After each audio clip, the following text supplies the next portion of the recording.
Muito bem, ouvintes, sejam todos muito bem-vindos a mais um episódio da saga do rádio no Brasil.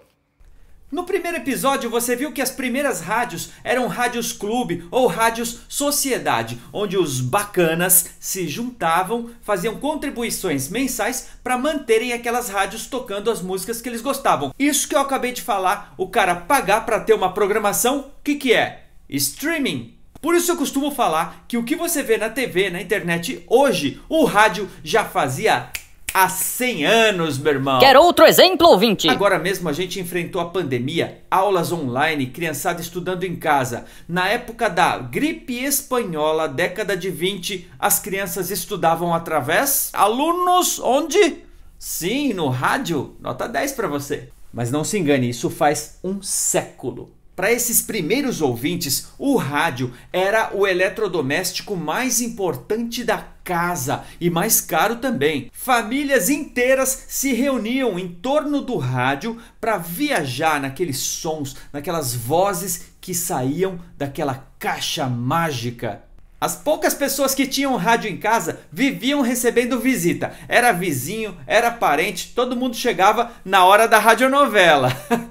Olha o interesse aí. Realmente, o rádio naquela época era para poucos, era caríssimo, era um verdadeiro sonho de consumo, tipo, sei lá, iPhone hoje.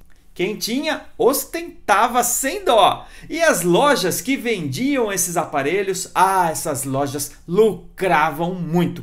Aí, olha só essa história. Um grande empresário do Rio de Janeiro... Não, eu não estou falando do Silvio Santos ainda.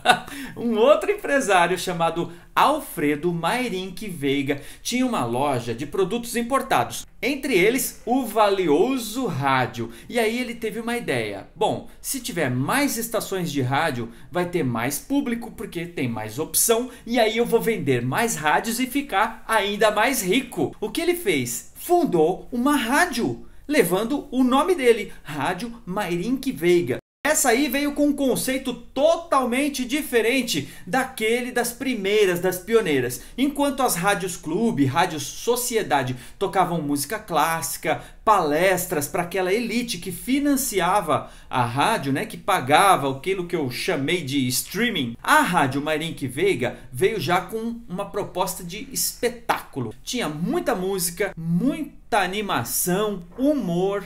Não precisa nem falar, foi um sucesso imediato. Vamos, morena, vamos bater um papo. A cobra que não anda, não engole sapo. E o rádio, que antes era para uma elite, acabou virando rapidamente veículo de comunicação de massa. Agora já estamos no início dos anos 30. Só dava Mairink Veiga no dial, até que surge a grande concorrente, Rádio Nacional do Rio de Janeiro. Nós somos as cantoras do rádio. Uma potência, gente, ela já nasceu grande. Ela chegou e já tomou o primeiro lugar de audiência. O vento estava a favor e o presidente Getúlio Vargas foi o grande incentivador do rádio. A publicidade, que era proibida no rádio, foi autorizada. Não existe a palavra azia quando se tem à mão papaina do Dr. Niobei. Com o dinheiro dos anúncios, ou reclames, como se dizia na época, as emissoras investiam em produção e elenco.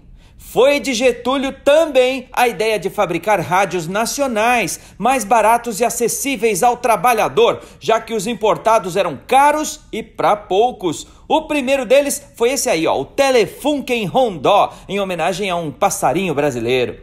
Getúlio determinou que o veículo rádio cobrisse todo o território nacional. Claro que, como político, ele percebeu o poder desse meio de comunicação como aliado. Chegou a estatizar a Rádio Nacional, mas isso já é assunto para outro vídeo. Só para você ter uma ideia da força da Rádio Nacional quando ela estava no auge, olha os números, hein? 670 funcionários, 10 maestros, 124 músicos, 96 cantores e cantoras, além de um elenco estrelado. Mas agora a gente vai sair um pouquinho do Rio de Janeiro e dar um pulinho em São Paulo, porque ali acontecia uma coisa também muito importante. Era finalzinho dos anos 20, começo dos anos 30 e um empresário chamado Álvaro de Macedo se inspirou na ideia do Mayrink Veiga do Rio de Janeiro. Ele também tinha um comércio que vendia rádios e discos. E assim como o Mayrink Veiga no Rio de Janeiro, ele decidiu fundar a própria rádio para ver se ele alavancava mais vendas de rádios, mais vendas de discos. A loja dele se chamava Casa Record. E então a loja deu nome à rádio que ele fundou, Rádio Record. Eita, não é que depois de 20 anos, só hoje eu tô sabendo a origem desse nome? Juro pra você, eu achava que Record vinha do REC. Sabe o REC que a gente tem aqui, ó, no cantinho da tela? Mas calma que a história só tá começando e é interessante. Em 1931, a Rádio Record foi vendida para um outro empresário e advogado chamado Paulo Machado de Carvalho. Esse fez história, hein? Ele pegou a Rádio Record e transformou numa rádio competitiva mesmo, com entretenimento, mas também com uma causa. A Record naquela época tinha um posicionamento político muito claro. Ela era a favor de São Paulo, contra o governo federal, em prol de uma constituição para o país. Período que foi chamado de Revolução Constitucionalista.